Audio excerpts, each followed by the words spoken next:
Ladies and gentlemen, welcome to Vicenza Oro January 2020. On behalf of our president of Italian Exhibition Group, Lorenzo Cagnoni, I thank you for being so many at this amazing and inspiring event. Vicenza Oro is a showcase of innovation, from technology to design, is a source of inspiration for the entire industry, and is an appointment with the culture of jewelry. And it's about culture, is very much the focus we have in Vicenza Oro, and that's why we investing in Trendvision, we investing in providing these events for you professionals, because all of us are contributing to development of our entire industry.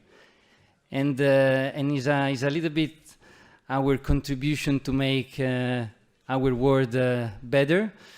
We learned from Stephen from De Beers words yesterday that one of the key elements of the new luxury is for a brand is what you're doing for your world, how you contribute to what we do in our environment, our society and stuff. So this is our contribution. So Vicenza Oro is really investing in the culture, in everything, is contributing to the well develop of our business and our being here. So thank you to the wonderful work that my colleagues did today. Thank you, Paola. Thank you to CIBJO, because part of what we're doing is also related to the guidelines of CIBJO. Probably you know that the Italian Exhibition Group is an active participant of the UN Global Compact, so which is fairly rare or special for a event organizer.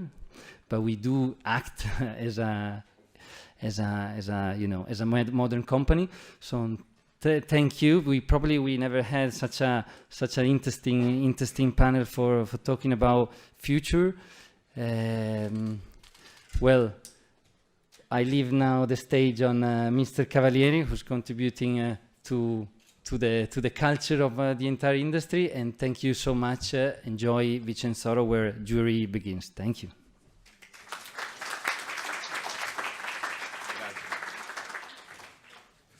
A very good morning to everybody. Thank you, Dr. Carniello, for your introduction. Today here, we are going to talk about what is the future of diamonds. I don't know if the question mark is correct, because in any case, diamond has a bright future. For several reasons, and obviously I am referring to natural diamond. In CIBJO, the World Jewelry Confederation, which is representing the national association from all around the world, and I am very happy today to have also one of my vice president, Mr. Pramod Agrawal, chairman of the Gems and Jewelry Export Promotion Council of India, and the chairman of the manufacturing sector, my good friend from Thailand, Mr. Prida, from Pranda Jewelry, and many other friends here, discuss about what is the future of diamonds. In CIBJO, we have always said very clearly, and now I'm going to refer to the laboratory-grown diamonds, that synthetic diamonds or laboratory-grown diamond, or whatever you want to call it, is a good product, is a legitimate product. There is a market, and you can see also De Beers itself with Lightbox is very importantly present into this market, but at the condition that everything is disclosed. So if there is something that we criticize, we have criticized the fact that still there are people around the world that want to take advantage. This is a clean industry. This is a transparent industry. This is an industry which is much more sustainable than many others, but this is not important at the same time. And I'm telling you, because CIBJO is the only organization in the world to be recognized into the United Nations Economic and Social Council, where I sit, and signatory of the Global Compact since 2006. So we follow the Sustainable Development Goals. We follow the 10 principles of the Global Compact, and sometimes, but not in this case, I like to put on the screen all these goals and say what we have done. And when I list what we have done, I ask to the audience what you have done. So when we talk about diamonds, let me go back to one of the congresses we have had in the past, specifically the one we had in 2007 at Cape Town. And in that occasion, Mr. Nicky Oppenheimer, at that time chairman of the De Beers Group of companies, went on stage and delivered a wonderful, memorable speech.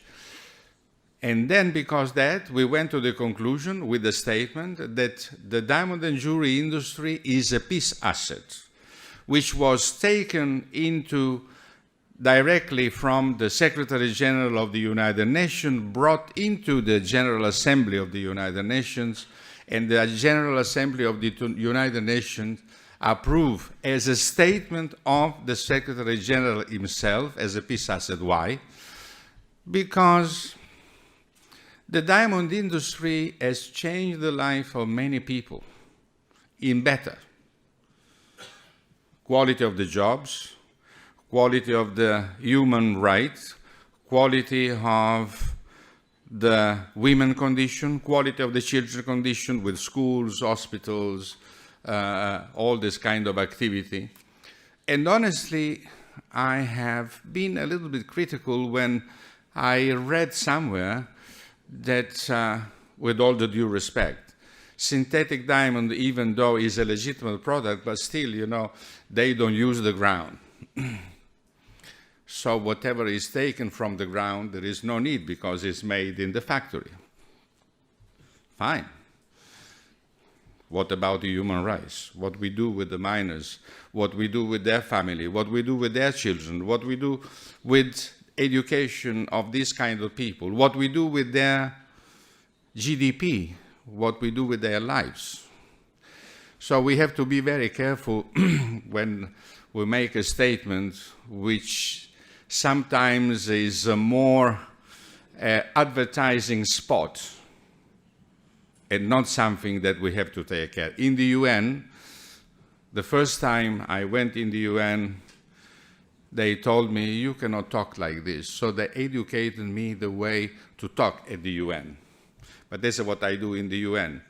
When every year, for the high-level segment, I have the honor and the pleasure, and I am really delighted to express the state of health of the diamond and jewelry industry. It's very, very, very, very important. So, ladies and gentlemen, the future of diamond, again, is a very interesting, sparkling, and incredible future. And let me take for a moment the famous sentence from De Beers, diamonds is forever. Well, diamond is absolutely forever. And there's a value, and there's the value of the soul, and there's the value of love. And I'm not making any commercial simply because it's exactly like this. For sure, when I said to somebody in Moscow that asked me about synthetic diamonds, with all the due respect, said, what about synthetic diamonds? I said, well, do you have a girlfriend? He said, yes. is hair natural or synthetic? Thank you very much. Pramod. I call Pramod Agrawal, Chairman of the Gems and Jewelry Export Promotion Council. Grazie. Grazie a te. Mr. Gaetano Cavalieri, President CIBJO, is a guiding force for the industry. Distinguished guests on the dais, colleagues from the industry, and friends in media, good morning. I am happy to be part of this open forum, What is the Future of Diamonds? I thank the organizer and also to Paula, who especially called me, and President CIBJO, and also Marco. So thank you for giving this opportunity. As you all know, India plays a major role in diamonds.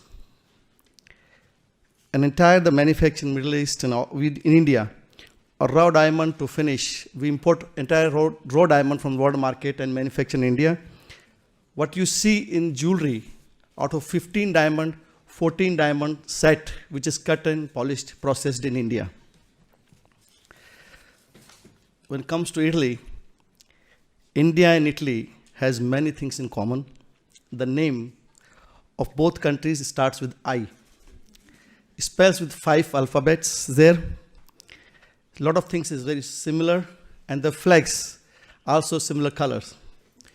Italy is in my heart, and I'm happy to be here. It feels like my own home. GJEPC is a apex body, is in the gem and jewelry industry. It is supported by Ministry of Commerce and Industry. We work with the Government of India. We have 7,000 members, and we have all the different verticals in the council, which is diamond is a major vertical. We have gold jewelry, silver jewelry, imitation jewelry, all in the gem and jewelry, whatever is available is all into our organization. The Indian gem and jewelry exports about $40 billion and 5 million jobs we provide. Out of that, India is the largest producer in cut and polished diamond in the world, and we export almost $24 billion every year. Not that on export, what Mr. Gaetano Cavalieri said about the hospitals and colleges, I want to share with you the Indian diamond industry and gem and jewelry industry, especially diamond industry. They spend a lot of money for this contribution to the society. They built a lot of hospitals, schools, colleges.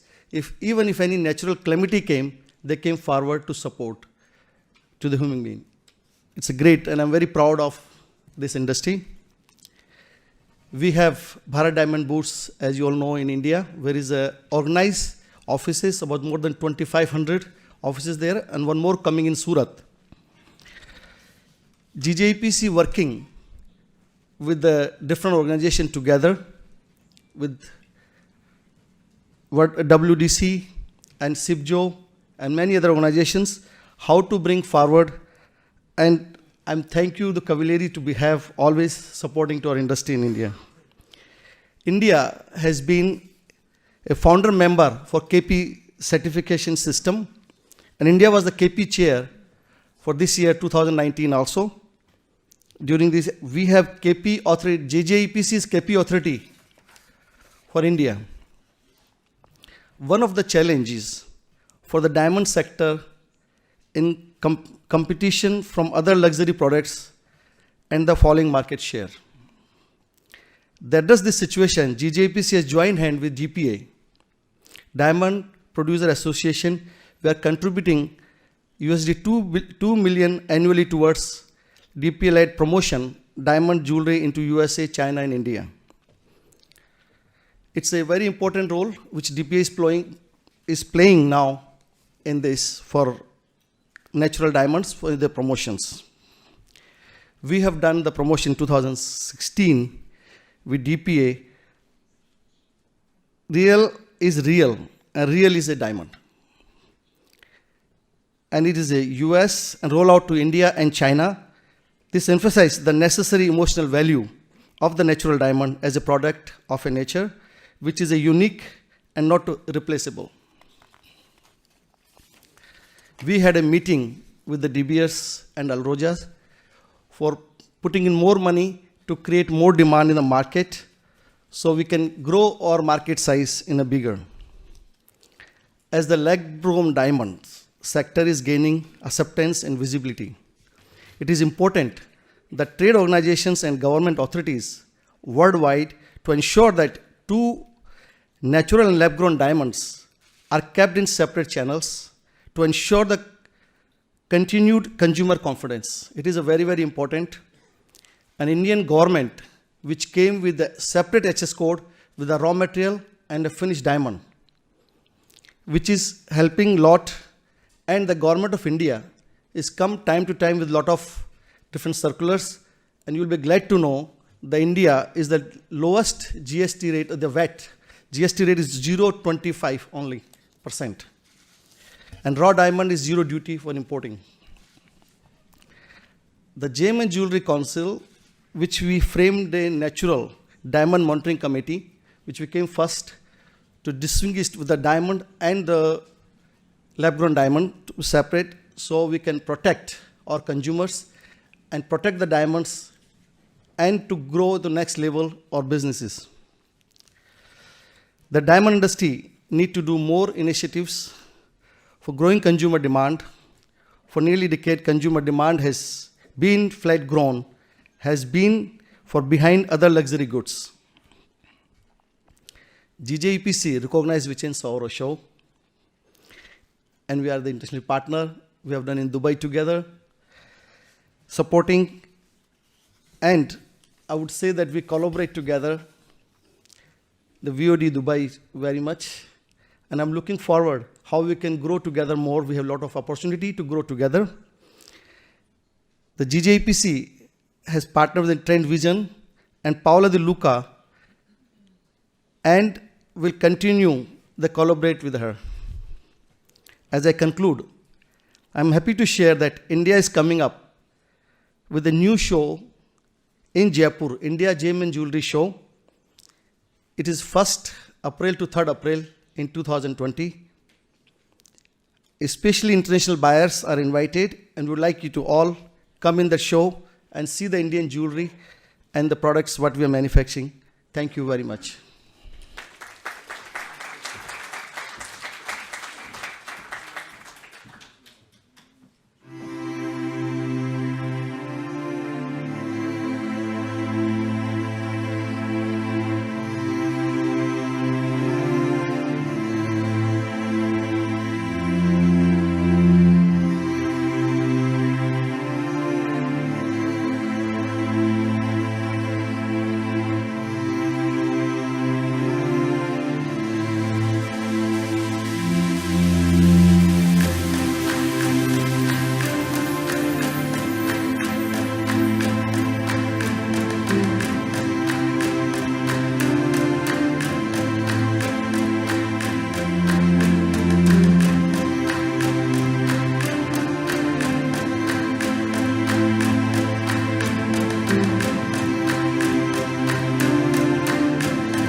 Buongiorno a tutti.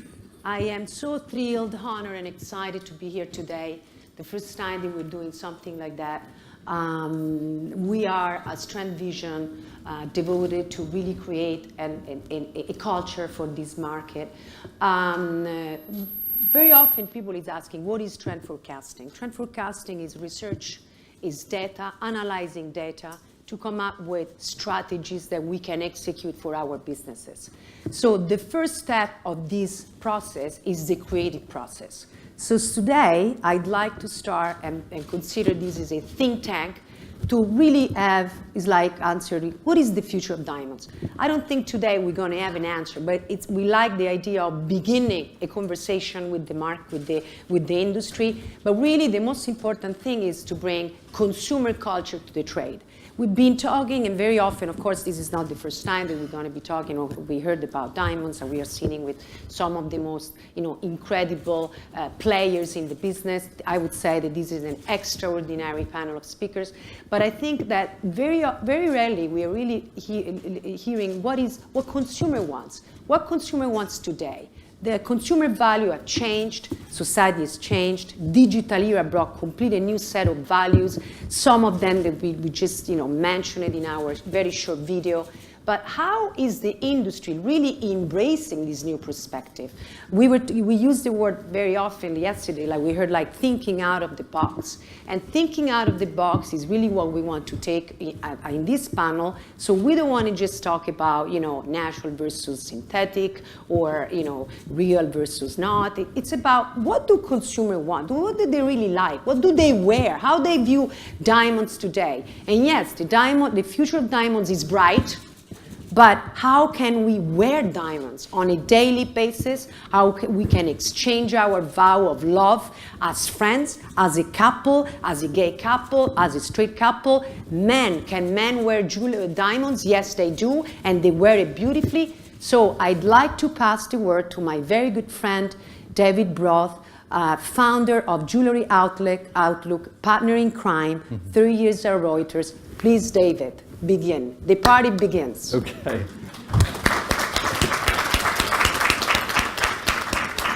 Thank you very much indeed. I hope today that we can have a free-flowing, constructive and insightful discussion about the future of diamonds. Just to be clear, we're going to be looking not at 2021, we're looking at the medium to longer term future of diamonds. And I hope that for buyers at Vicenza Oro who are here, that we're going to give some useful insights to you. We're going to have a really exciting, free-flowing discussion, and I want people to chip in as we go forward among the panelists. Very quickly, to introduce the panelists, I'm just going to go through each panelist in turn, and then I will ask each panelist to give a short introduction as to how they see from their perspective the future of diamonds, and then we'll go into a wide-ranging discussion. So firstly, I'm delighted to welcome Mr. Pramod Agrawal, who is the chairman of the Gem and Jewellery Export Promotion Council of India. As you know, India is a hugely important source for polished diamonds and jewellery for the world, and so we'll be very interested to get Mr. Agrawal's perspective on India, also as a market, as well as the manufacturing sector. Ash Alibai is the editor of Asbo magazine and will give us a fabulous perspective on fashion and the synergies that he sees going forward between fashion and jewellery. Stephen Lucier, Executive Vice President of De Beers Group, will give us some amazing insights from the De Beers research perspective on the outlook for diamonds and diamond jewellery around the world. Esther Bigheart is a celebrated influencer and editor who has huge impact in LinkedIn and will give us some very good insights herself on the future of diamonds. She's already written a long essay which she's published widely.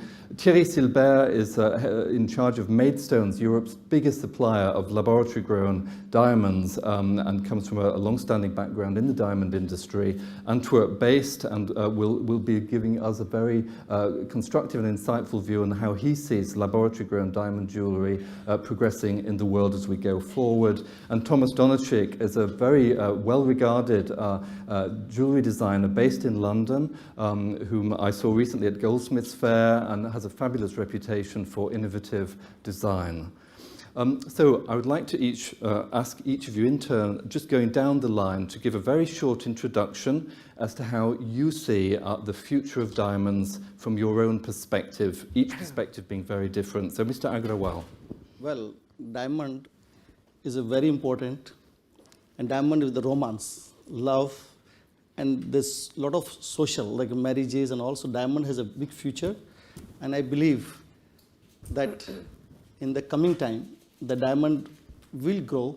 Of course, there is some, the manufacturing, which is started to have some lab-grown diamond, but I have strong belief the diamond is diamond. So diamond is rare, what we're talking about, and diamond will definitely grow. And I believe, and all my colleagues of the industry, they feel same. And the Indian population, when we talk, because there is a return values, a lot of things are there. So I believe diamond will grow. Diamond is a big future. Great. Ash. Hi, everybody. I think that the future of diamonds is quite exciting. I feel that, you know, we're entering a new decade and there's so many new things that we can learn, especially putting in references from fashion. And the way that we're communicating now, especially with consumers, are a lot more insightful. You know, the digital age has impacted the way that consumers look at things. So I think it's an exciting process that we're going through at the moment. So I find it very exciting. Okay. Stephen. Do you know, there's so much, I have to agree with Gaetano. When I think about the future, the word that comes to my mind is brilliant. But it's up to us. It won't happen automatically. It depends on what we do. And I think there's lots of words, and I'm sure we'll discuss them in the panel, that will be part of our future. Words like sustainability, like transparency, like gender fluidity, like China. But there are two points I'd just like to make us think about up front. And actually, we published so I don't have to go into detail because you can all read it. It's all online, and I've got booklets in the De Beers, what we call an insight report, where we look to the future. And one of them, in a way, the phrase that comes to mind is back to the future. Because today, and as we look out into the future, half of all diamonds in the world are associated one way or the other with gifts of love. And love has been a motivator for diamonds in the past. But the lesson here, I think, in the report is that we need to think about relationships and love differently in the future than we've thought about them in the past. Because if we stick to traditional imagery, particularly of commitment and marriage, we'll put our product into the past, and it will not seem relevant to couples today. You know, one of the interesting things, if you think back a decade to what the diamond engagement ring was, you imagine, don't you, the man getting on his knee, presenting it. From that moment, they're now two individuals to one couple, and the diamond signifies this change in relationship. It doesn't work like that anymore. Couples are probably, in many cases, already together. They may not be men and women. They have other commitments they've made. They may own a house. They say, we have a dog. We're committed now. It used to be the ring, now it's the dog. But within that, this desire to express love and express commitment and aspire to some strong relationship is as strong as ever. But we need to reposition how the diamond plays a role in it. They want the diamond to be there, but they don't want it to be that traditional symbol. So we need to think really carefully in the future of what do we mean when we talk about love, and how do we position this in a way that's really relevant to couples today. And the other big part of our future, and I'm sure we'll have more time to talk about it, and when I look around this room, here it is, the future is about women and their economic power to exercise in a different way from just this history of diamonds as gifts of love. Diamonds have a different role to play in the future as well, and it's a huge opportunity for us.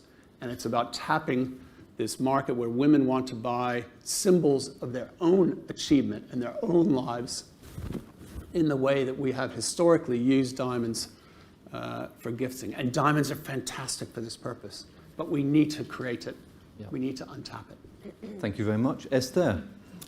Having worked in sales and marketing for over 25 years before creating a blog, I look at diamonds and jewelry in general as how to sell it and how the communication with the public is and how it's received by consumers. So I think we need to start tell much better stories if we don't want to fall behind, because I have the idea that the general public is not aware of our sustainability, is not aware of what the natural diamond industry is doing to be sustainable, neither of the lab-grown diamond they know everything about. So instead of bickering, perhaps, we should create relevant stories, and I think the next groups that we should market to is not a demographic group like millennials or Gen Z.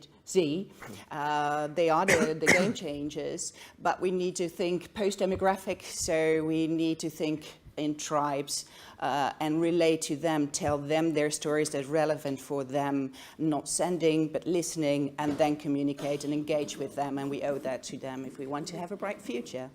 So that's my point. Okay, thank you. Thierry. Yeah, I think that the future of diamonds will depend on a huge challenge we have. And I think that lab-grown diamonds are not the enemy of mined diamonds, but actually the enemy of the whole diamond industry is the luxury segment. This is what we need to fight for. I don't know if you're aware about how much percentage of market share diamond jewelry has inside this luxury segment. And then I mean fashion, bags, cars, accessories, dining, and traveling. It's very low. We have probably 2 to 3% market share in that segment. So the challenge is huge. If consumer will see that there is an industry fighting, they will turn away, walk away from the product. So it's very important that both industries, lab-grown and mined diamonds, need to work closely together without harming each other, with mutual respect. And together, we need to create interest from the millennials in the diamond product and go forward and capture extra market share. Okay. Thank you. Thomas. So I think the diamond is going through a renaissance, but it's actually coming through the imperfect diamonds, through the colored diamonds. It's not only a diamond being used for bridal use, but also for creating art pieces, creating design-led pieces. And I think that is where the diamond is currently flourishing. You can see now 10 top Vogue bridal pieces are not the classic diamond, but the imperfect diamond. And I think imperfection is now perfection. And I think with the consumer, they want to know the transparency of where those stones are coming from. And I think sustainability is a very key point here. And I also think being considered, everything has to be considered, I don't think everybody can be sustainable, but I think the journey should be considered to the best of one's intentions. Yeah. Great, thank you very much. So now we're going to go into the free-flowing discussion. Just to let you know, at the end of this, we're going to open up for questions, and we will encourage you very much to come forward with insightful questions. In terms of the diamond jewellery market around the world, the engagement segment is critically important. And I often meet with, in the UK with independent retail jewellers, and one of the messages I'm getting from them is that they're still confused about what the outlook will be for the engagement segment, and say what the role of laboratory-grown diamonds can be in engagement diamond jewellery going forward. So I'm interested in the views of all the panellists on how you feel that the engagement diamond jewellery market will change in the years ahead. So maybe let's start with Stephen on this. I mean, what's your view? And also, what's your view as to what the component of the laboratory-grown diamond segment will be within the engagement market? Yeah, I mean, I think it's interesting to see some of the changes in the engagement ring market today. And also, I would caution around words. Language is important here. We now talk about engagement and commitment jewelry, because that traditional engagement doesn't always happen in the way that it did historically. But the diamond is still desired as a symbol of commitment between couples. We've done a lot of research lately around it. Interestingly, and maybe it would be counter-perception, but the number of women getting a diamond when they get married, what we would have called an engagement ring, but really a diamond today, is rock steady. And it's been rock steady for years, I mean decades.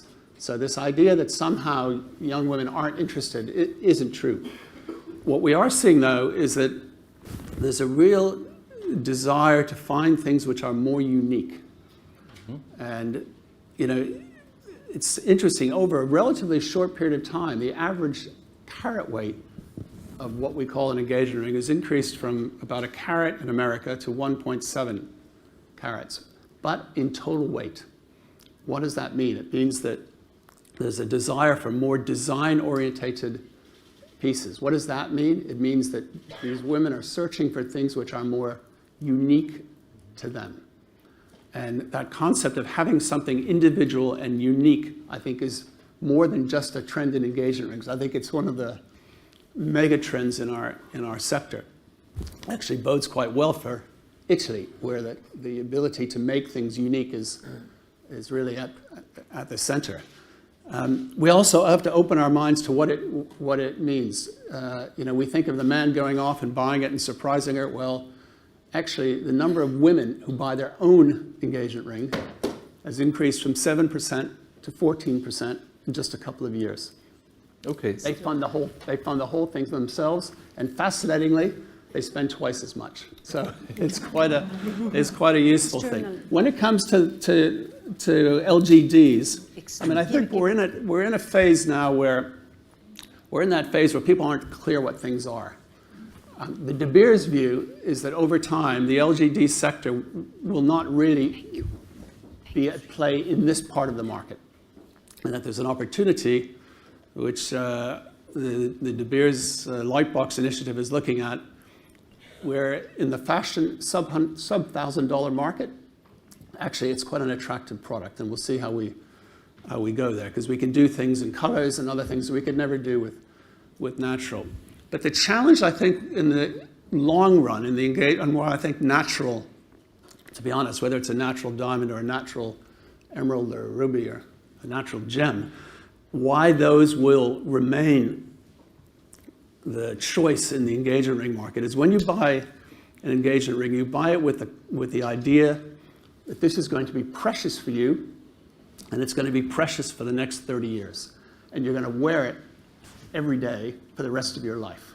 Okay. And in that scenario, when that's the mentality, the ability of that product to have an enduring value is extraordinarily important. Yep. Because you don't want to be wearing something 10 years from now, which is now selling for a fraction of the cost of what you paid for it. You want it to retain its value in your perception. So if I could just that's why I think it will remain. Yeah. Okay, so if I could just ask Thierry on that point. Rappaport recently have done a study on the outlook for laboratory-grown diamonds in the engagement segment, and their view is that there will be a place for laboratory-grown diamonds in engagement, but it'll be a limited one. And one of the reasons why it'll be limited is the value of laboratory-grown diamonds, which have been falling in price this year. And they'll be seen as perhaps a very limited resale value. But what's your perspective on that? What's your view on the outlook for laboratory-grown diamonds within the engagement segment? So I agree with Stephen that the beauty of the design is very important, but I disagree that there is no place for lab-grown diamond in the bridal or engagement, because I think it's not up to me or the industry to decide whether it will be successful, because the power of decision is with the consumer. And ultimately, it's the consumer that will decide which way they want to go. And to refer to the preciousness that Stephen said, I don't believe that the preciousness is in the diamond, because I think the diamond industry is too much focusing on the product, on the diamond product. I think consumers, they have a different perspective. And I think for the consumer today, especially the millennials, for them what is important is I would call it the diamond experience. What is the diamond experience is the beauty of the jewelry, why it is offered, and when it is offered. And I believe that the true value and preciousness is not in the origin of the diamond, but it is in the occasion and romance that people attach to the jewelry when it is offered or when it is purchased.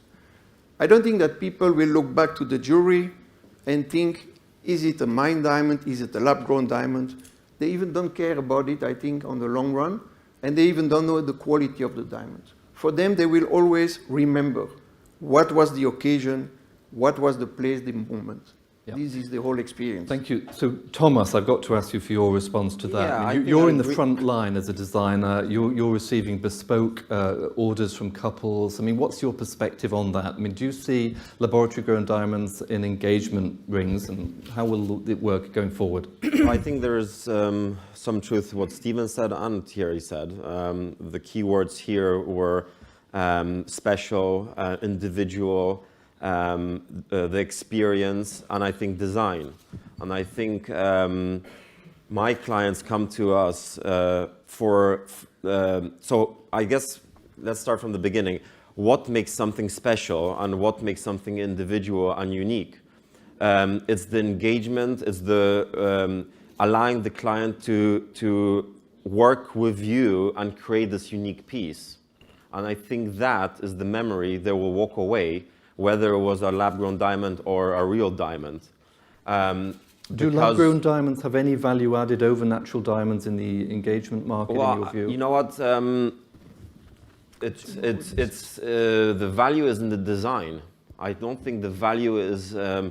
I can't speak on the behalf of lab-grown or the natural diamond, because we are not selling the client a product which is the diamond. We're selling a product which is it's a design for them, and it can be anything. It could be also other gems. And I think that is the key essence of any product, and that's why for the next 30, 40 years, they will love this product, because it was the journey of engaging them in creating this piece. Yeah.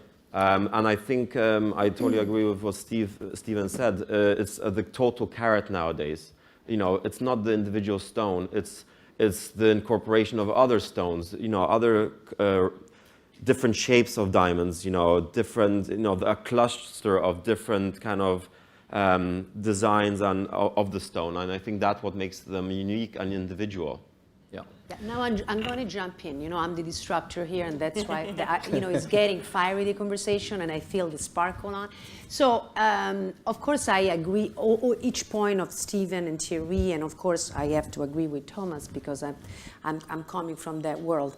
I think that the biggest point is not just only. Sorry, can you turn off the phone? Thank you.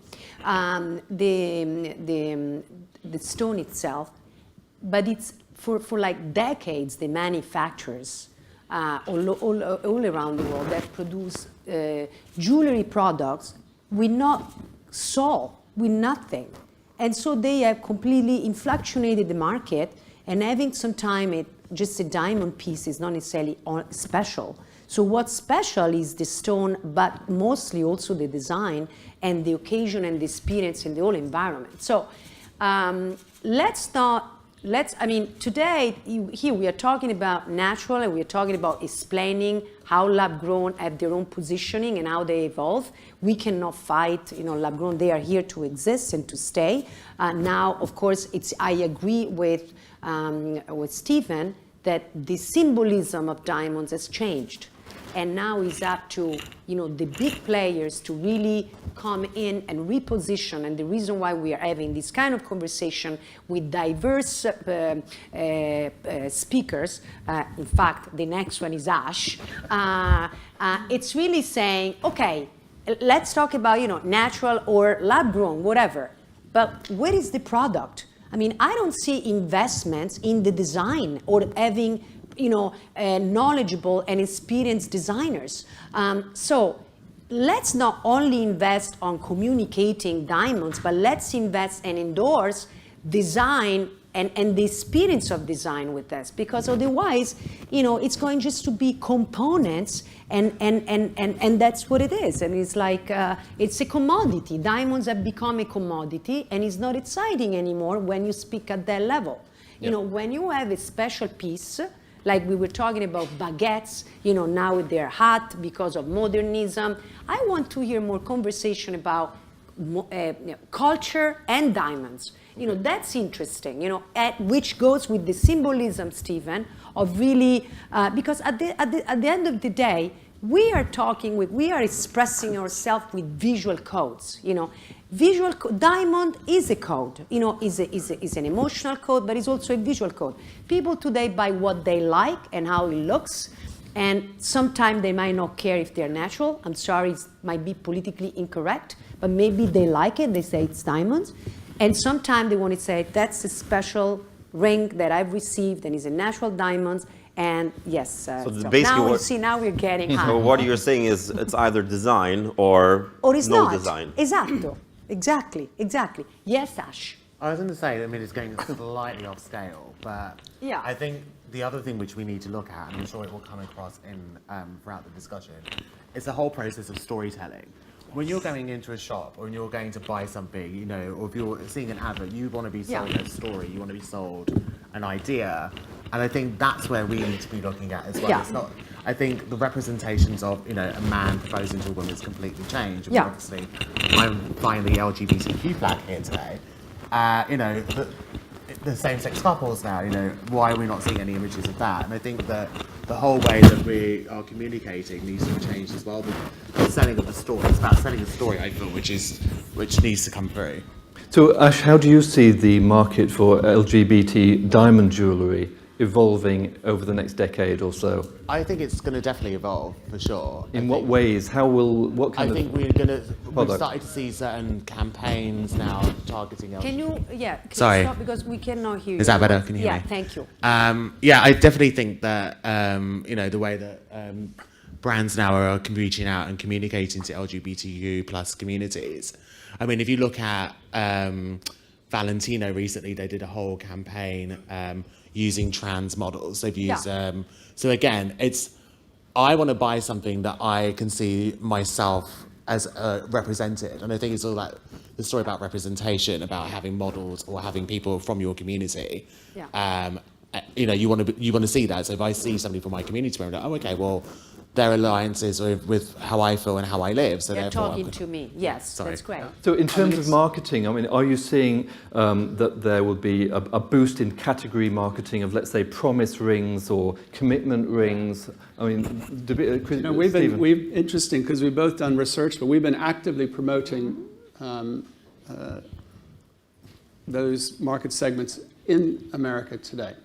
And it's fascinating. Almost when you say promise rings, it's almost the wrong question, because you're now separating the idea of expressing commitment through one of the world's most precious and enduring and rare gems. It's where I think, to me, the story is always about the gem and the design. And it's not one or the other. They're collective. The power of a gem is about preciousness, rarity, and as a result, enduring value.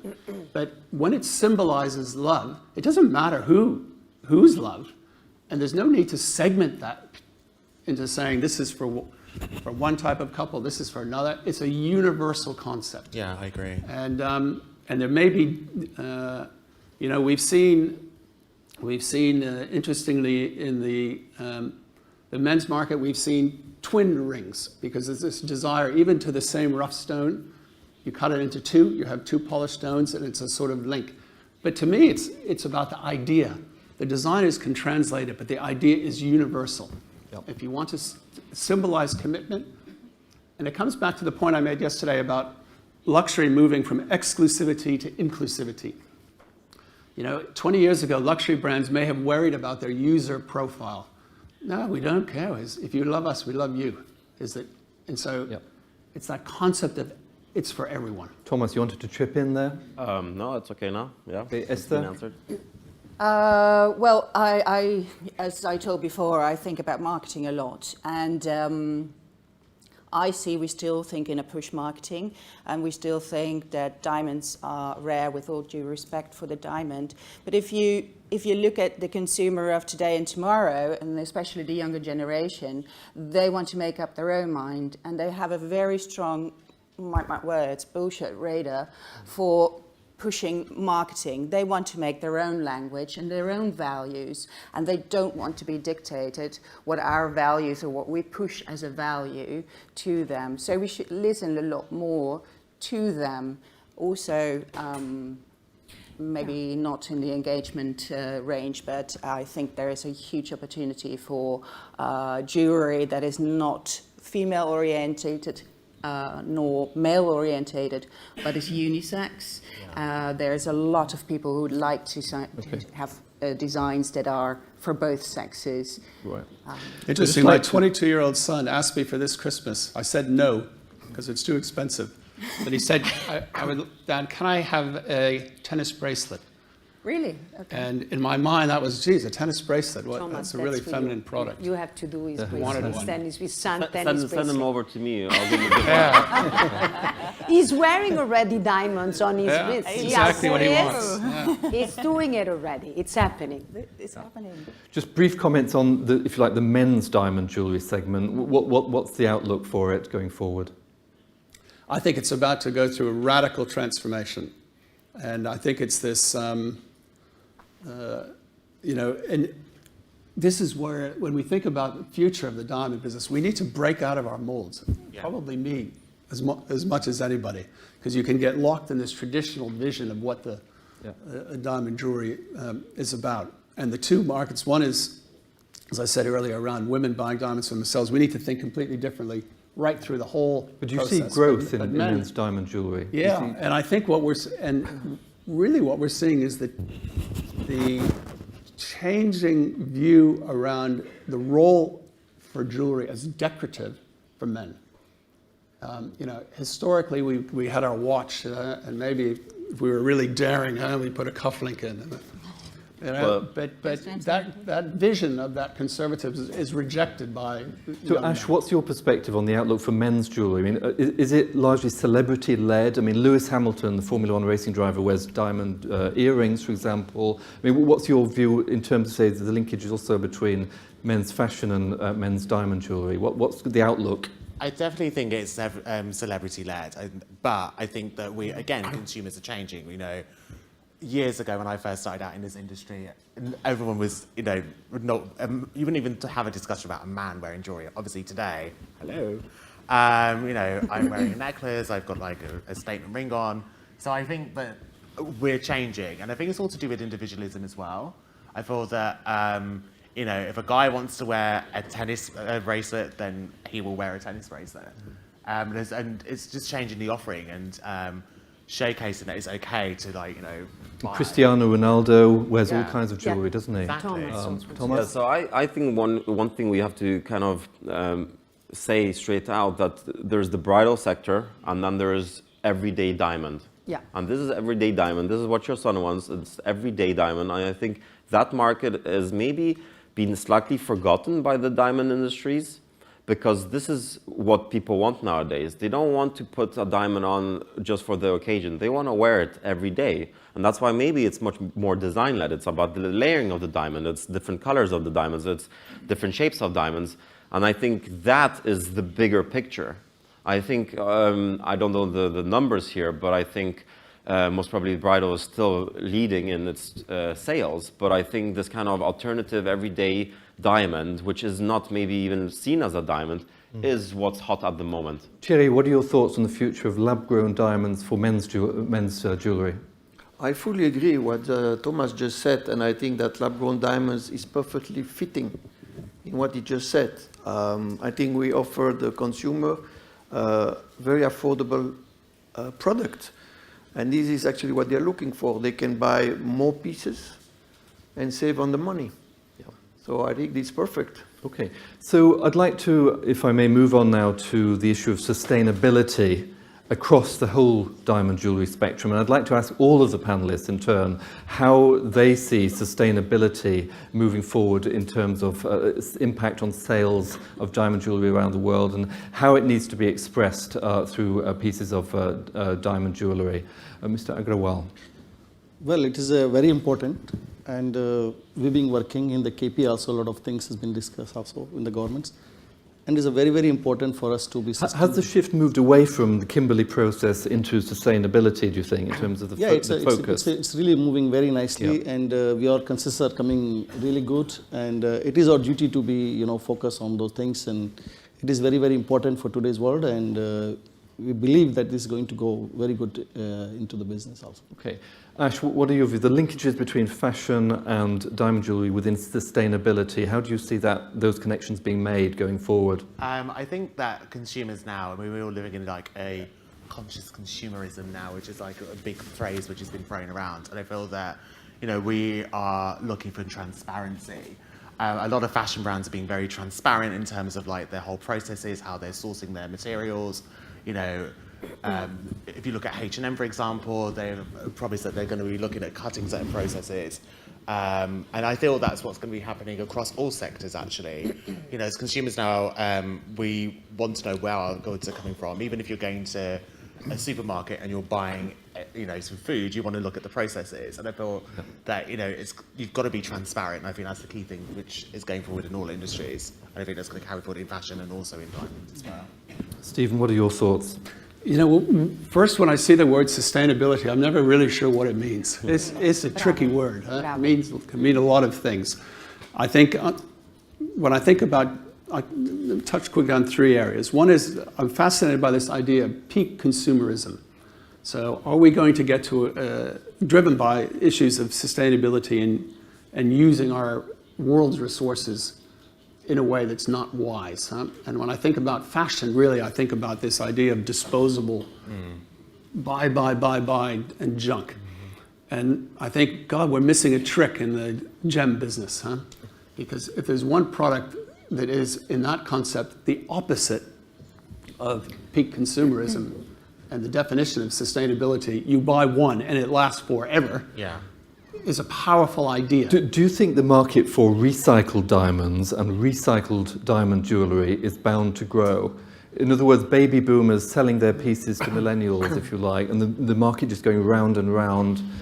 I think it's a good thing that you can have opportunities to sell your diamonds, and we're seeing increasing, particularly digitally driven websites which give you very good value for that.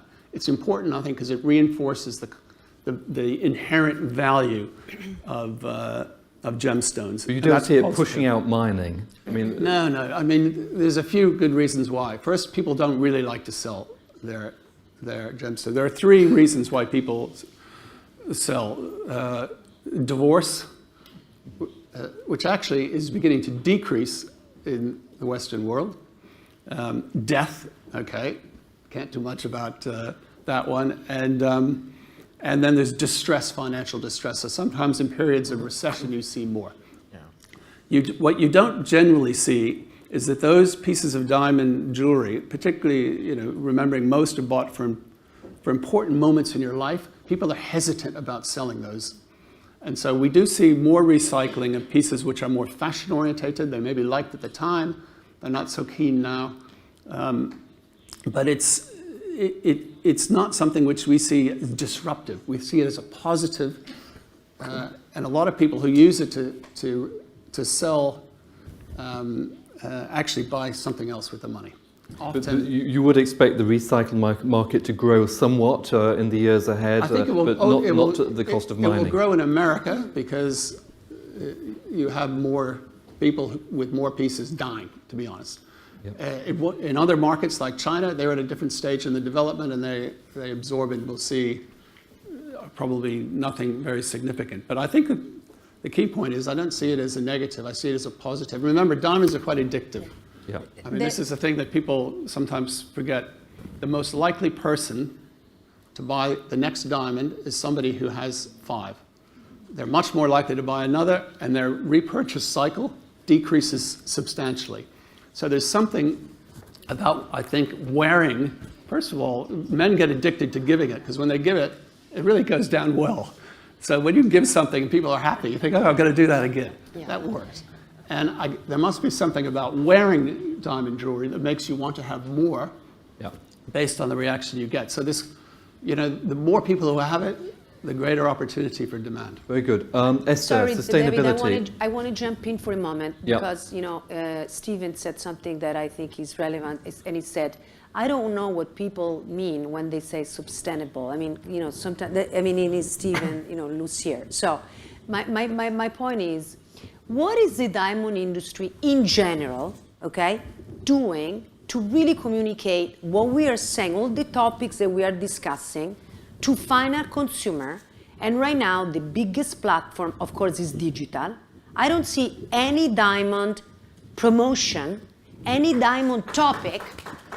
Certo, I don't see any presence online.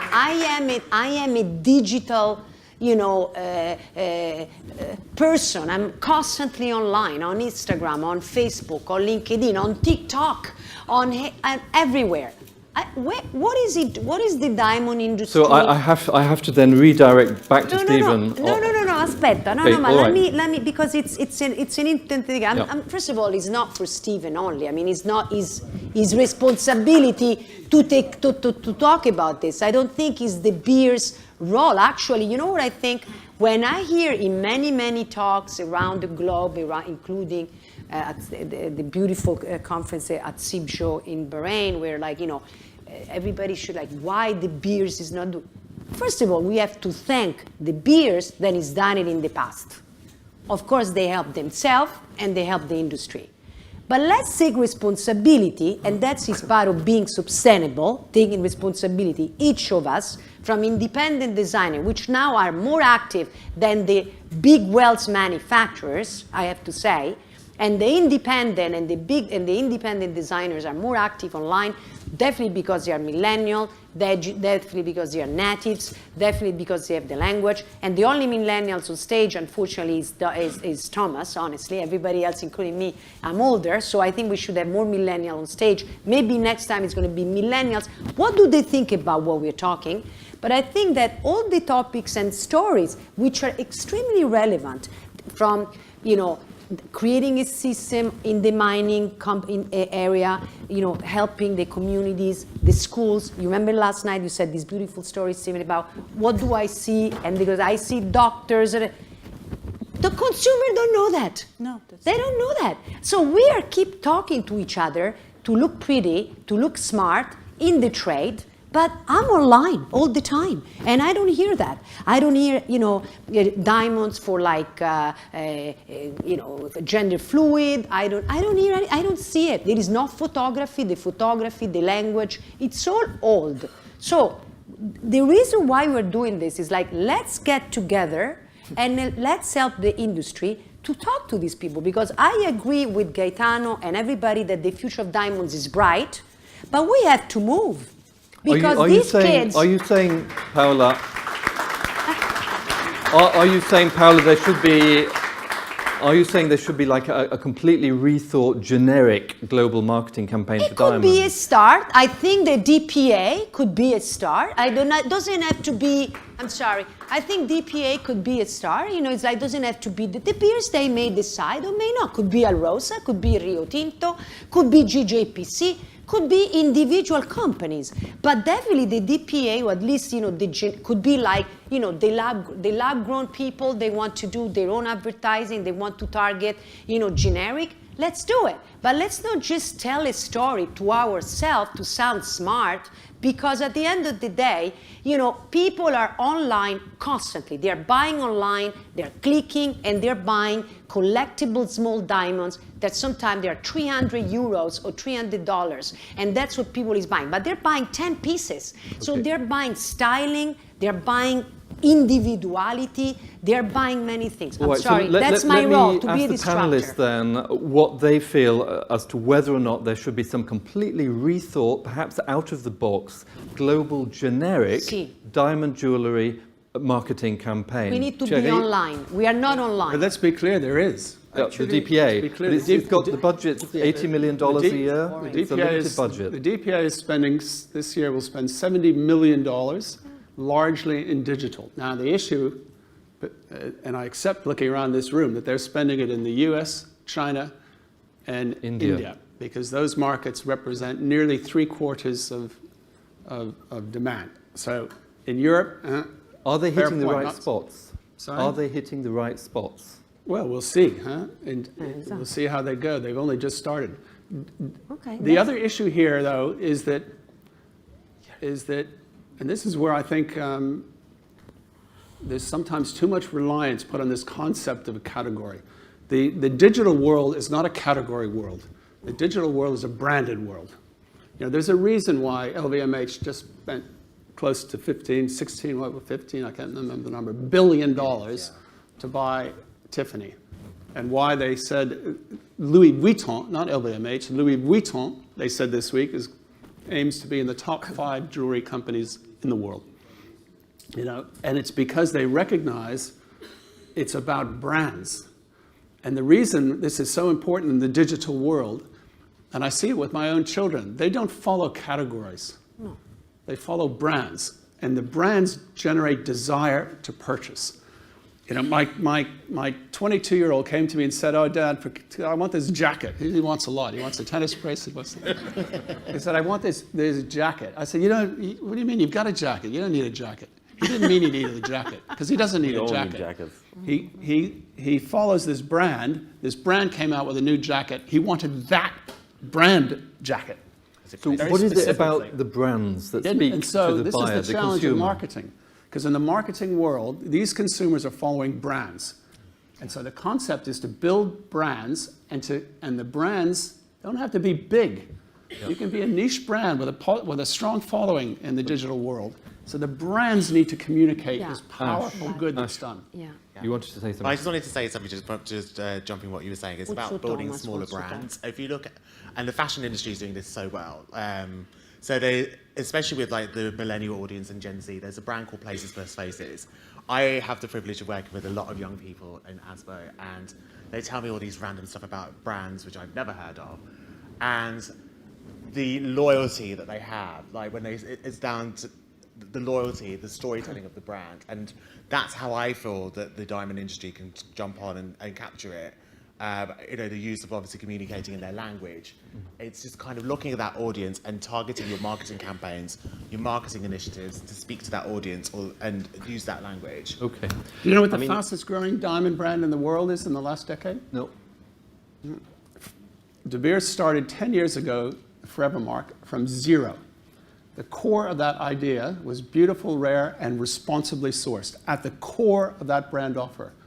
In 10 years, it's gone from zero to, at retail, nearly $1 billion. Nearly $1 billion. We're selling 350,000 diamonds a year. Why?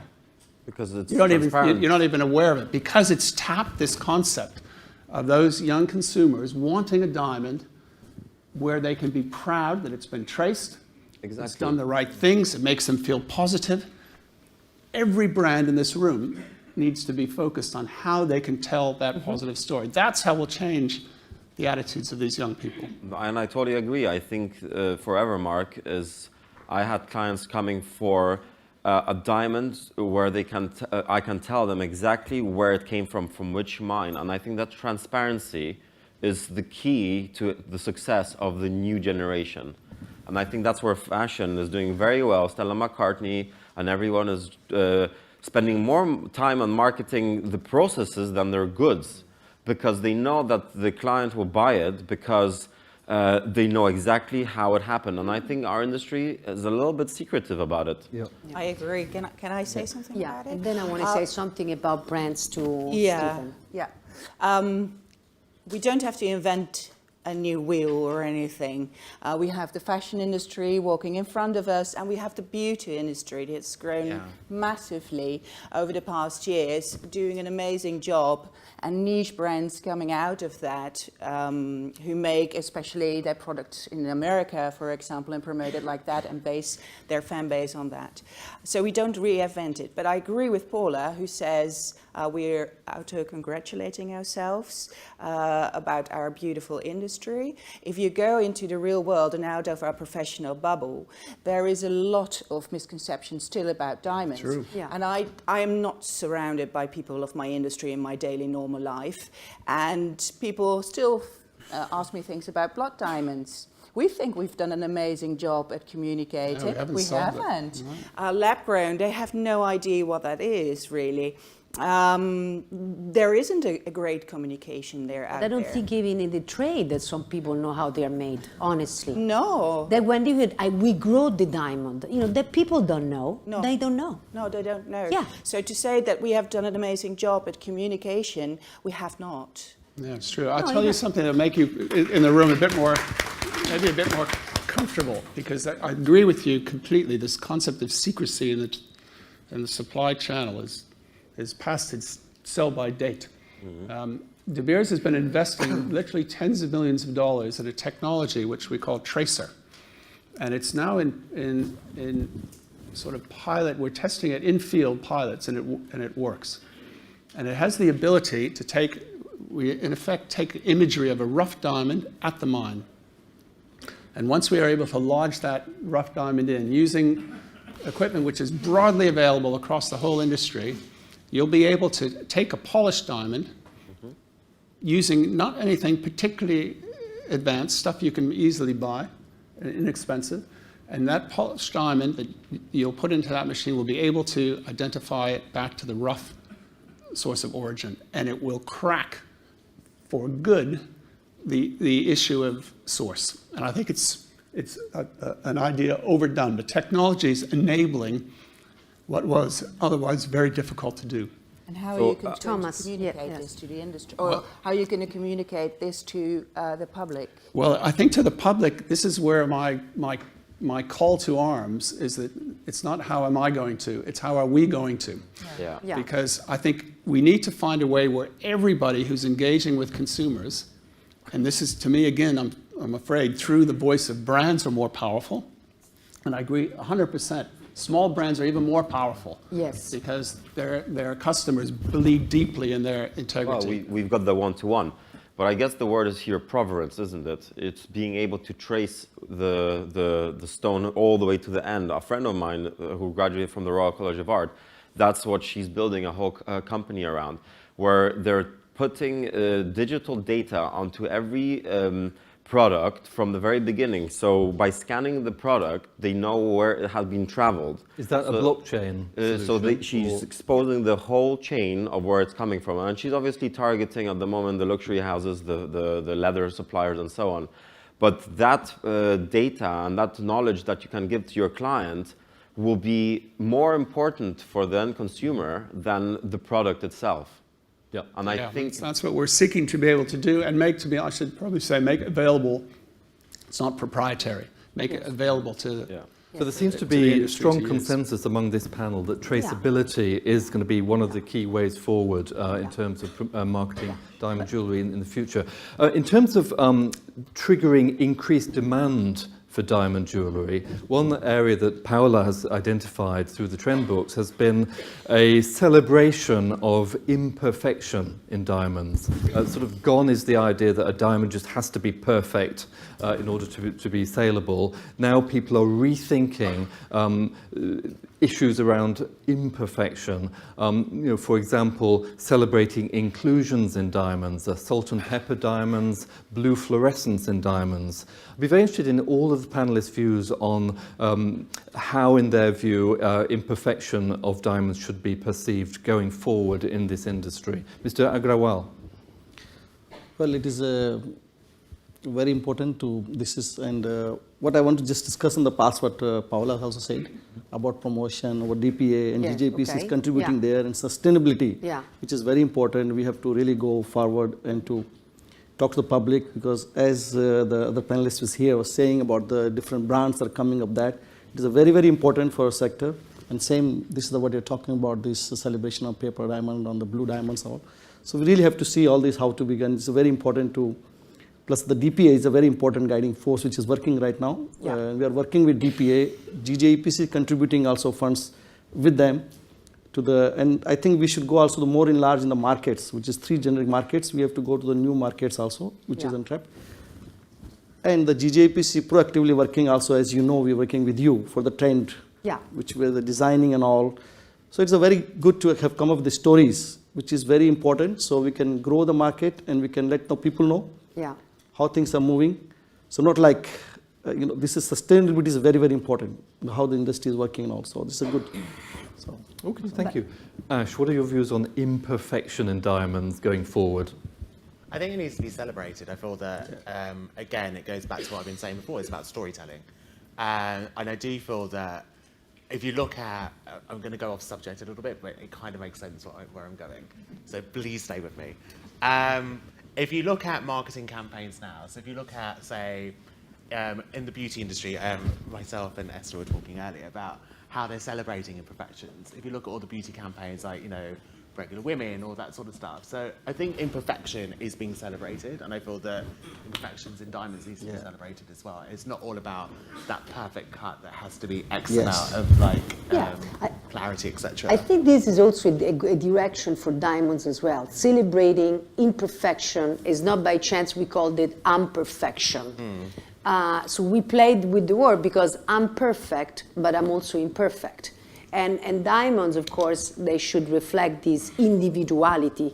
And I want to refer back to the concept of brands. I agree that millennials and Gen Z, but people follow brands. But why buy a company? What is the difference between a company and unbranded and branded? Branded is someone that has a vision, that has a consistency throughout their product and communication. And usually, the most important, a philosophy, a mission, that has to be transferred to the consumer. Otherwise, it's just a name with a logo on a piece of paper with the product. There are many, many companies that they are aiming to become a brand, but they are unable.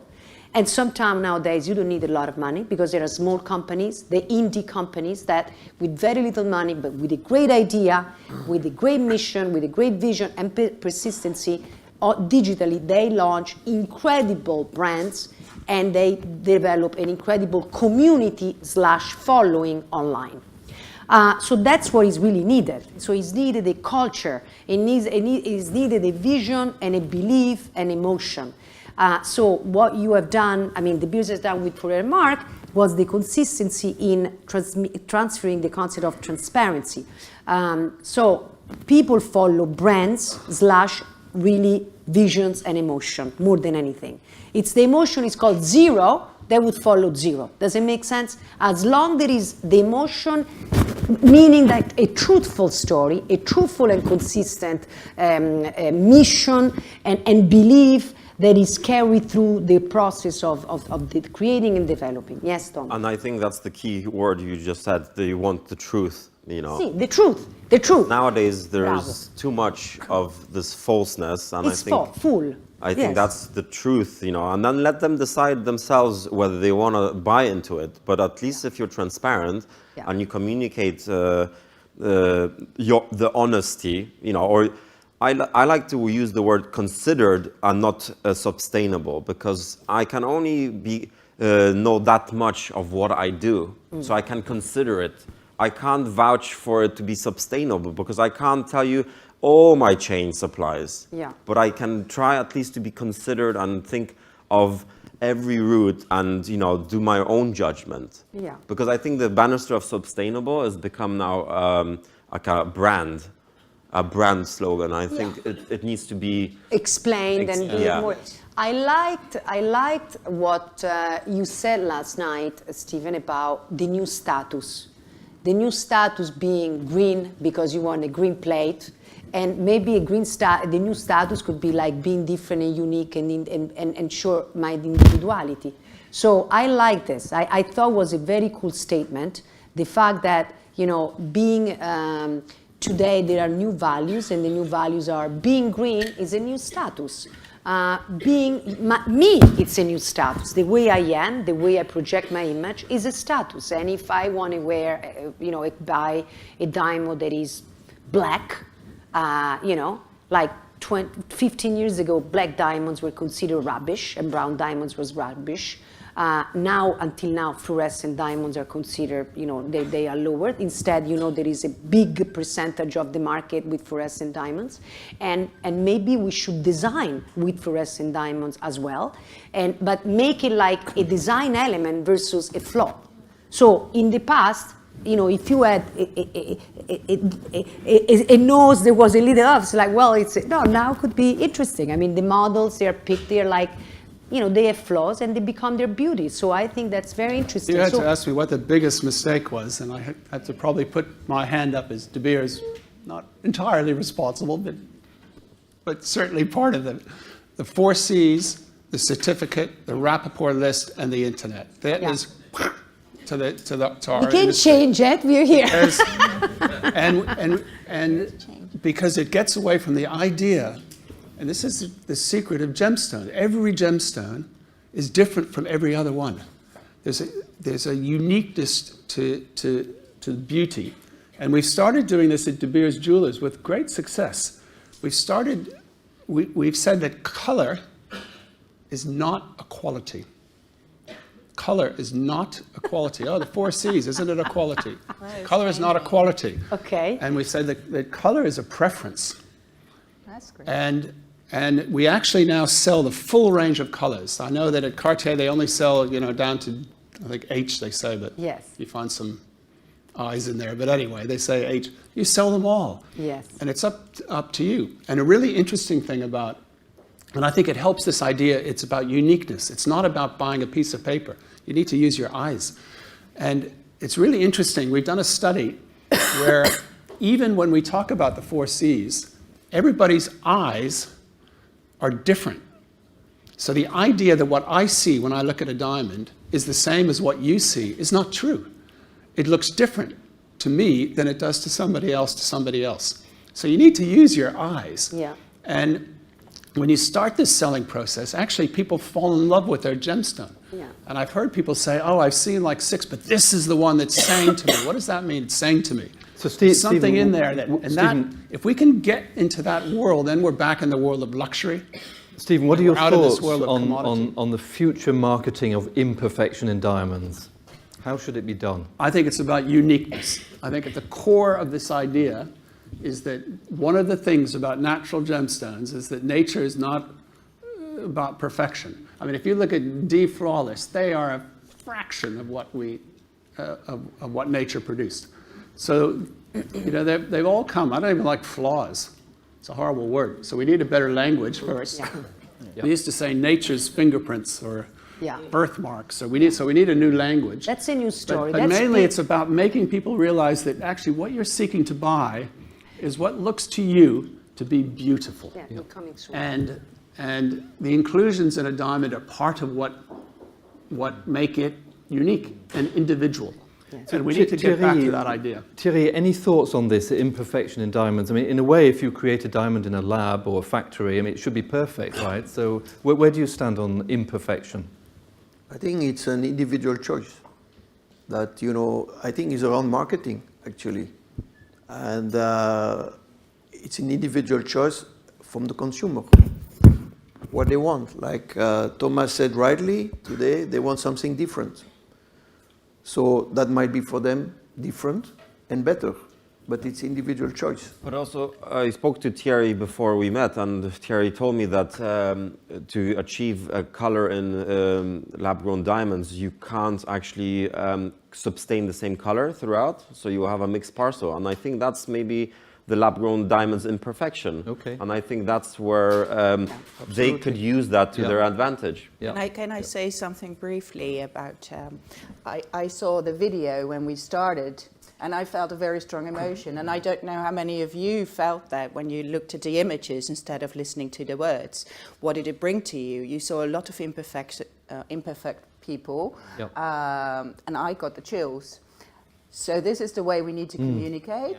and bring this ever more, and then bring the connection to our kind of jewelry. Our It's certainly in my reporting of the industry, I'm sensing that imperfection is really taking off. There's a Really? supplier of salt and pepper diamonds that I know in Hatton Garden who is booming because he's getting all these designers asking for salt and pepper because they're beautiful, you know, and but they're full of inclusions. Yeah, and they allow you to get something larger at a price you can afford. So it's a good thing. Yeah. But Okay. David, I'm not so sure it's the diamond itself. I think it's about the designer I agree. that is making the jewelry and make this diamond pop up and stand out. It's a totally different. Don't focus on the product. Focus on the designer. Yeah. Yes, and I think let's take the pepper diamond. If you want to repeat it in a mass production, you will kill exactly the imperfection that everybody's seeking for, because you can't compriment it into one shape. You need to let the shape be dictated by the stone, and that means that it has to be individually crafted or on a small batch. And I think that package is the imperfection, because if you make it standard or you machine chain it out, I think that will lose its beauty. Lose its credibility But as well. I want to say something that is going to make some people laugh. But going to, like, people is looking for so much individuality, uniqueness, and also, let's call it imperfection. But at the same time, never as today, people is using plastic surgery and aesthetic medicine, you know? So kids, I'm on TikTok a lot, you know? And these girls, most of them, not all of them, they have all the same lips, all the same cheeks, and they want to look like cartoons. What does it mean? That also some people will also don't care if it's a lab grown or natural. I'm sorry to be politically incorrect, but that's what it is. I said that it's like, at the end of the day, it's what it makes you feel good. And these girls now, there is this new beauty, you know, which is there is a dichotomy. One is being yourself, and the other one is kind of being, you know, having this contemporary beauty where if you don't have Angelina Jolie lips, you're not hot. So that's, you know, everything is changing. And at the end of the day, we have to, like, you know, Esther said, we have to listen and see it. Listen, it's a business opportunity. I view socials really to understand what people think and feel. I'm not there to hang out or to waste my time, but I'm really, as a forecaster, a creative director, I view social with an analytic perspective, and I really try to understand what are these people interested in, how we can talk to them about jewelry. And then this is another thing, and then we have to start questions, I would say, to everybody in the audience, maybe, no? Can I say one thing before the questions? Yes, I think it's Stephen, important. sorry. I wanted to agree with something which Terry said up front, and I think it's really important. In a way, we spent the first hour, I was watching on my watch, with a sort of setting up a sort of argument between natural diamonds and lab grown. Yeah. We spent an hour of our time. In America this Christmas, the natural diamond growth in incremental natural diamonds sold at Christmas was bigger than the lab-grown total market share. And so I keep thinking, why are we spending all this time arguing back and forth? And I think what Terry says is right. We've got a bigger enemy. Yeah. And what we need to do collectively is to make jewelry exciting in the world of luxury. Yes. If we do that, we'll take market share from what I consider to be, I think we have the ultimate luxury. Yes. But we're not seen by enough people as that. We'll take market share for them as long as we both, which I think we will, with integrity, as long as we both articulate clearly to the consumer what our products stand for, and they do offer different things. Yes. They're not the same. They offer different things. There'll be room for everybody. And as long as we take market share from this disposable fashion world, which I think we're better, we're all going to grow. So I would really hope maybe this is the last conference where we spend an hour banging back and forth. No, but grazie. No, I want to add something. This is the beginning of, I hope, of a journey we like to contribute very much, but it's about lifestyle. The reason luxury, why the rest of luxury is having a biggest market share is because they are promoting a lifestyle versus a product category. Yeah. This is a get-the-size industry.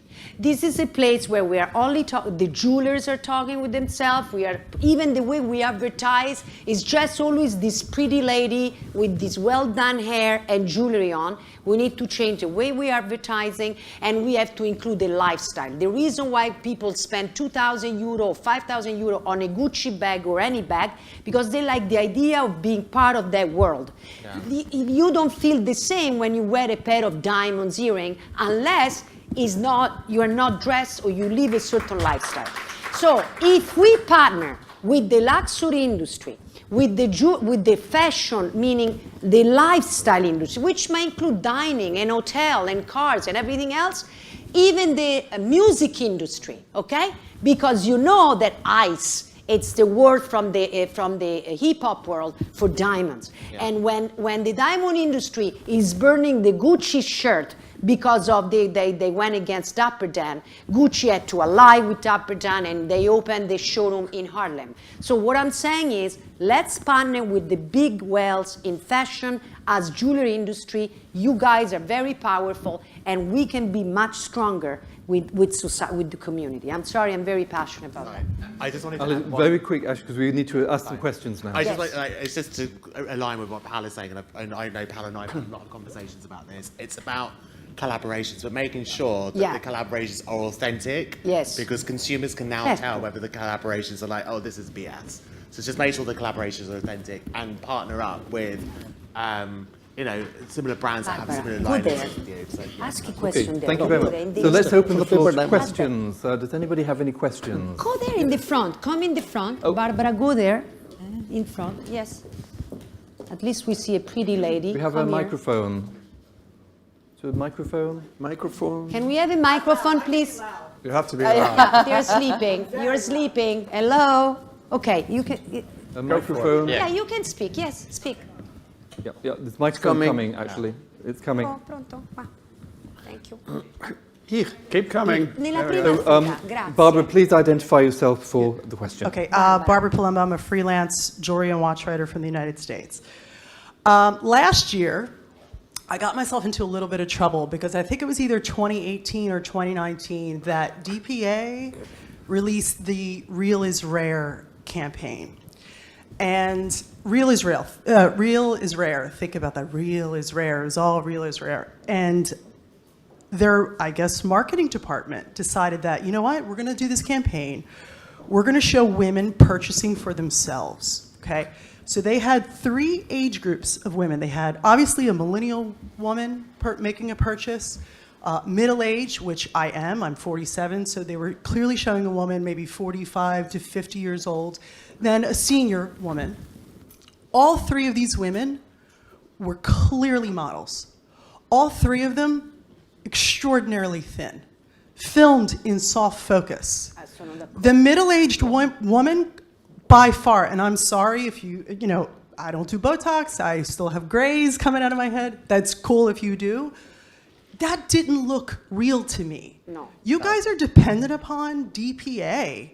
Like Paolo, you said it yourself. Like, where are the ads? Where are the you know? See it. So my question is, do you really think that DPA is hitting the mark on advertising real is rare appropriately? No. Because to me, there was nothing real about that campaign at all. I looked at those women. I did not see myself. It's all fashion. We don't relate.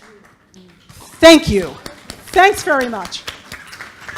So anybody, I mean, do Luckily, there's no executive from the DPA here, as I said. But here's the thing. I got in trouble last year because I voiced that on Facebook. I remember. And someone from the DPA at a show approached me and got cheeky with me about it. Clearly, they don't know me. I'm like the Yakov of America. They don't know me. And got cheeky. And I stood my ground. And I was like, and it was a man. I mean, you know, here's a man telling me that, well, we were trying to show something for women. And I'm like, oh, my God, you guys. That's the way you see women. That's right, the way they see women, but that's not the way we feel. Thank you. So do you not think at this point in time we are not? Let's show real people. Let's show more Yeah. gay people. Let's show transgender. Let's show mixed race couples. Show me what I look like on screen, and I will buy your product. You want to be represented Yeah. in the marketing that you want to Yes. buy into. Exactly. Yeah. Yes. And it's So, about go ahead. bigger brands, actually.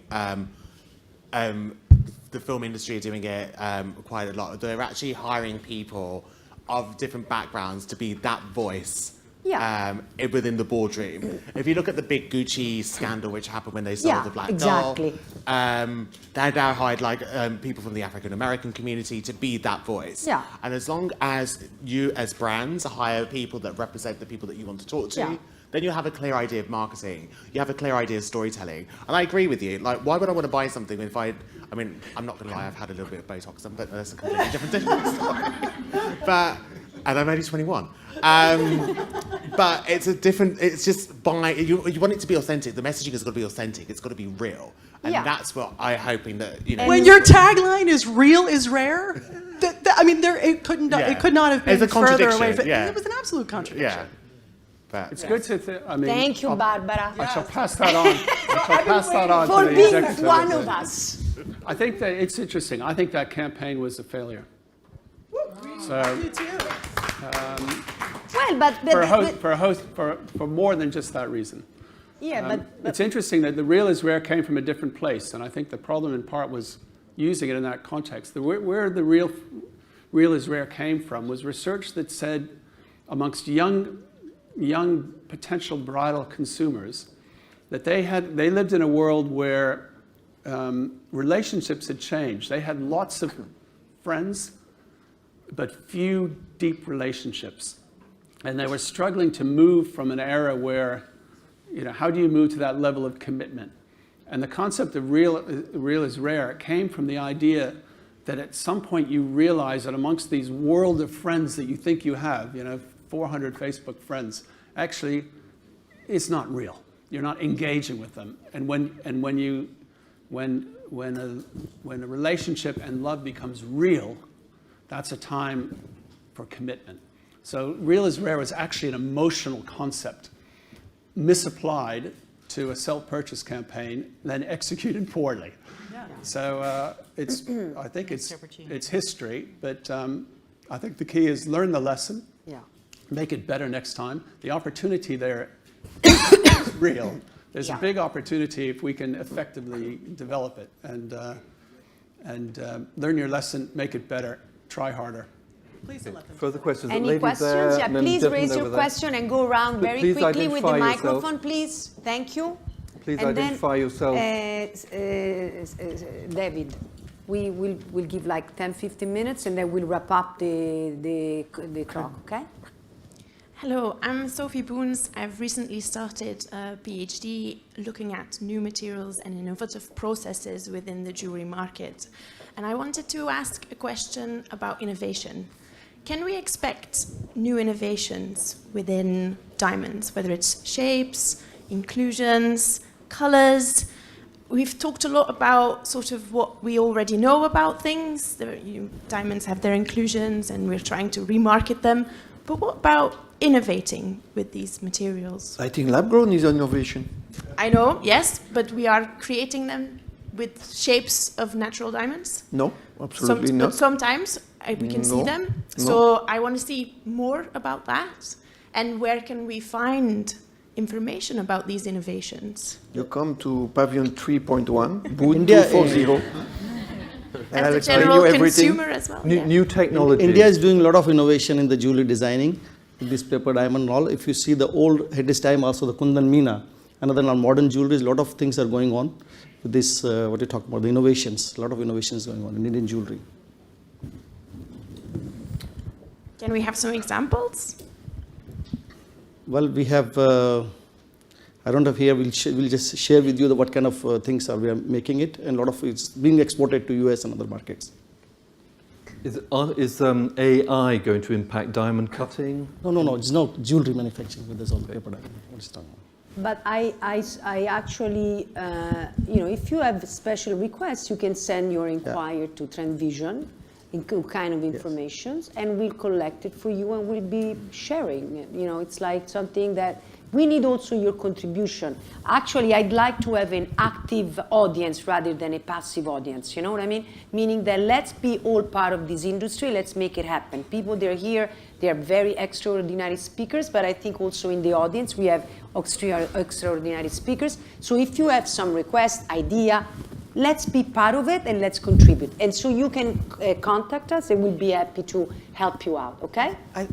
Okay, we're wrapping up now. Question Yeah. over there, please. Please identify Yes, yourself. very quickly, we have a few more, yes. Just brief, because we're wrapping up now. Thank you. Yes. Yeah, Koval Moore, World Diamond Magazine. This question is both to Thierry and to Stephen. Stephen, last time I looked, you were still chairman of the DPA. Yeah, that's why I was looking for the chief executive. And I concur to your wish that this is the last time we spend a whole hour of controversy between natural and lab grown. But you have cooperated in that you have done the same with all. The DPA has spent a lot of effort on concentrating on showing that lab growns are worse than natural or the other way around in the research that has been done. No, I don't agree with that. I think what the DPA has focused on is trying to get, in the end, what is this about? It's about telling from the natural side. We need to tell a positive story about what natural diamonds do. And where I completely agree with Terry is that the consumer will decide. We can talk all we want. It doesn't really matter. Our task is to put forward a positive story. I think the challenge that we've had is that, much as you say, that the first thing if I say to an American consumer, tell me about diamonds, it doesn't take long until the word blood diamonds comes up. Even though we know in the industry that issue is no more. Huh? But they don't know the positive story. So that's really what the DPA have been trying to produce. Their real focus is to produce, and I can assure you it's going to be going forward. Fully the focus is how do we articulate the positive impact of diamonds. If we do that, the natural diamond world doesn't really have to worry. So to follow up, I'm very encouraged by the whole panel agreeing that and Paula also said it, that we need to do all this together. Thierry, you are both you come from the diamond business. You have ventured into lab grown. We see on the level of the trade, in the leadership of the bourses, and as represented by the World Federation of Diamond Bourses, a complete disconnect and an attitude that is still archaic. How are we going to get over that? By thanking Mr. Gaetano Cavalieri, because this guy had the vision last year. He realized that it's no point to fight, and he approached few, I would say, important industry members, representing both industries inside the committee, because meanwhile we created a lab-grown diamond committee under the umbrella of CIBJO. It was established in November in the last Congress in Bahrain. Inside that committee is the assistant of Stephen Lussier from the Beers Group, is Jean-Marc Liberer, CEO of DPA. You have myself, representing lab-grown. You have Andrei Zarkov, who used to be president of Alrosa, but today shifted to lab-grown diamonds. And then you have the Gublin Lab, representing the labs. And I can tell you that last year, I think we did a very nice job. We don't agree on everything, and it's also not needed. But I think we put forward a document about guidelines, how the industry should be acting. I think we are proceeding well, and I'm looking forward to our next meeting to overcome the few differences we still have. Yep. And I think that's the way to go forward. I think urgently we need, as I call it, we need to go in the positive sum game. 1 + 1 is 3. Oh, thank you very much. Grazie, Last question, Thierry. and then we must wrap. Last question. Please identify yourself. Thomas Bayot, with Swiss watch industry background. I think we have something very interesting in common with the watch industry and the diamond industry. I hear you are speaking from ever about perfection, And in the Swiss watch industry, we're speaking about precision. And we had the same problem you're having with lab-grown diamond. We had it 50 years ago when the quartz came. Because when we were speaking about precision, the Swiss mechanical watch were extremely precise. That was requested from the industry before for navigation, etc. And then suddenly the quartz came, and within a few years, the quartz watches were costing $5. And they were way more precise than the mechanical watch. And you have the same problem with the lab-grown diamond, that suddenly your business model is somehow disrupted, and that's why instead of perfection, you're speaking about emotion. And this is exactly the turn that the Swiss watch industry has done.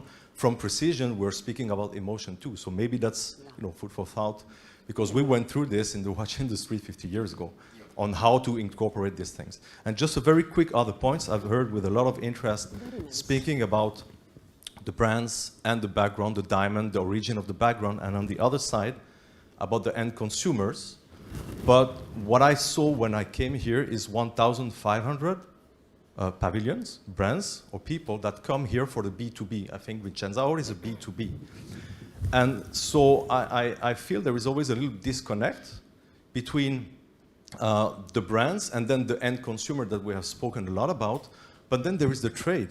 And today, the way we trade is being impacted by the digital disruption. We're not selling the same. We all acknowledge that the marketing has gone digital, but I think the distribution is going digital, and the way we sell, the way you sell your timepieces, how beautiful the diamonds, etc., has changed. So why aren't we as well speaking on how will these 1,000 people and these thousands of people that will come and meet them, the retailers, how will they trade tomorrow? Because the way they are trading, the way they are doing business is changed. And that impacts the turnover of the brand, and that's why brands live, because they make profit. Bravo. Any comments? Very nice. Any comments? Bravo. It's very emotional nice. storytelling. Very well summed Thank you very much, everybody. Thank you very much indeed for coming here today. I mean, essentially there is a celebration for diamonds. There is a projections for significant population growth in the years ahead. So there's a fabulous opportunity to boost market share. And I hope this discussion has helped contribute a few thoughts to that purpose. Thank you for coming today. Thank you to all speakers and the audience. Thank you for your presence. Grazie. Thank you.